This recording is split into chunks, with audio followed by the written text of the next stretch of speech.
Radiguet, je suis physicienne adjointe à l'Observatoire des sciences de l'univers de Grenoble et je travaille à l'Institut des sciences de la Terre, ISTER. Mon domaine de recherche, c'est la géophysique et ce qui m'intéresse particulièrement, c'est de comprendre les mécanismes de déformation de la Terre au niveau des zones de faille. Un peu plus spécifiquement, j'utilise des observations qui sont faites à la surface de la Terre, à la fois des observations de la déformation, donc des observations géodésiques, avec par exemple des stations GPS, et puis ça peut être aussi des observations sismologiques. Ces observations-là, ça nous permet de comprendre au niveau des zones de faille comment se fait la déformation, comment s'accumulent les contraintes, les tensions dans les failles et puis comment est-ce qu'elles sont relâchées. Et ça à la fois dans l'espace et dans le temps. Ce qu'on a pu découvrir, c'est qu'il y avait des régions de faille qui créaient des séismes, d'autres régions où on avait ces séismes lents, ces glissements asismiques.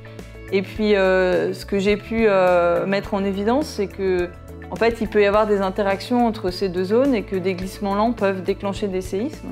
C'est quelque chose qu'on a pu mettre en évidence, notamment par des observations au Mexique, sur la zone de subduction mexicaine.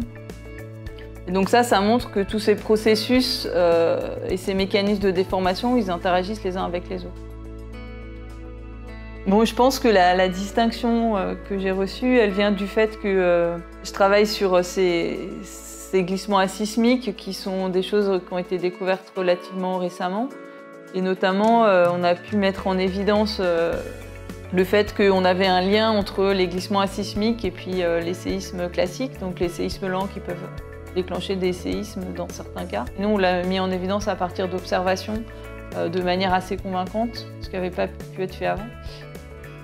Au quotidien, mon activité, c'est aussi beaucoup d'interagir avec les étudiants en thèse, éventuellement des étudiants en master aussi, et puis des postdoctorants. Donc ils ont un projet de recherche, mais nous on est là pour les accompagner dans ce projet, leur donner les pistes initiales, et puis on interagit avec eux pour les faire évoluer et puis en faire des chercheurs indépendants. Et puis ils nous apportent aussi beaucoup parce que déjà ils ont une grosse force de travail, donc il y a beaucoup de recherche qui se fait grâce aux étudiants.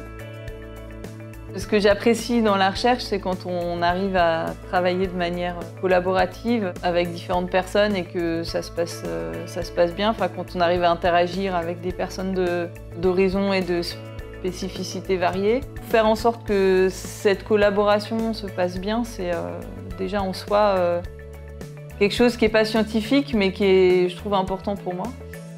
Après, en termes scientifiques, si on arrivait à vraiment bien comprendre ce qui se passe 10, 20, 30, 40 km sous nos pieds au niveau des failles, à partir des observations qu'on a à la surface, je pense qu'on aurait fait un grand pas en avant.